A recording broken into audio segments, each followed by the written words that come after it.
In this lesson, we will look at how to use joint attention to mirror our little ones.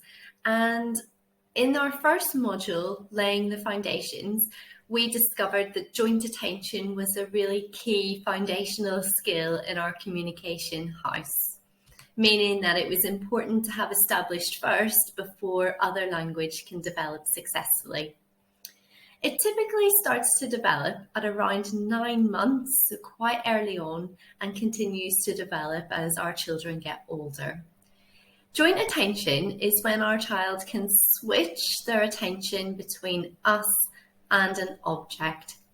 So it's also known as a shared focus, and it can involve a lot of different things, not just looking at the object or looking at our faces, but it can also involve gestures like them holding things out or pointing at them, or vocalizing, whether that just be noises or real words as well.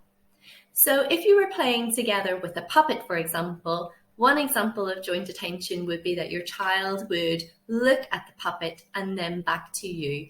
And it can be really nice to see them looking and switching that focus between us and the puppet, especially when we're holding it close to our face. And that just makes that a little bit easier for them because it's quite close to us.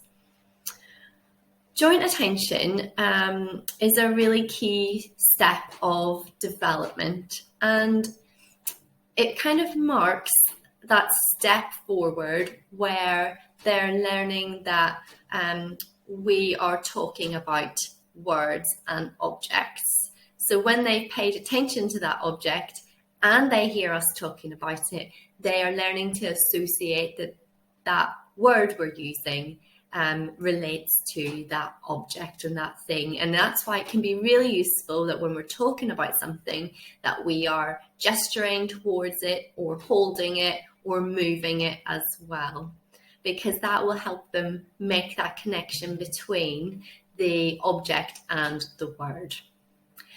I'm going to show you a video in the next clip, in the next slide, and you'll see how joint attention can present itself in those different ways that I just mentioned. See if you can jot down or think of how many different ways joint attention is being displayed in the next examples. Have a look. Here they are. Pom-poms. Yeah. More. Let's do some more then. Ready? Yeah. Dog. Yeah, dog. There's the train. Look, see the train? Neat. Where are the bubbles? Up there. In the box.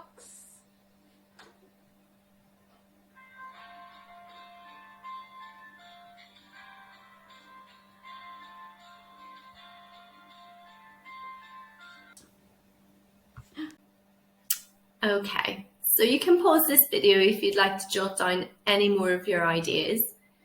But to recap, in those videos, we saw examples of the child looking towards the adult's face, making eye contact, vocalizing by using a noise to gain our attention, holding an item out, like in the pom-pom activity where Neve held the pot out towards me, and also pointing as well. So lots of different examples. So where to start if you'd like to help your child to develop joint attention a little bit more? The first place to start, believe it or not, is not by us making the child do something in particular, but by us following their lead.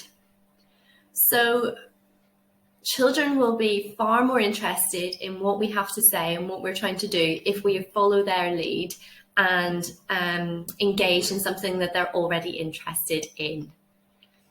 Joint attention can then involve us getting down face to face at their level, joining in with their play.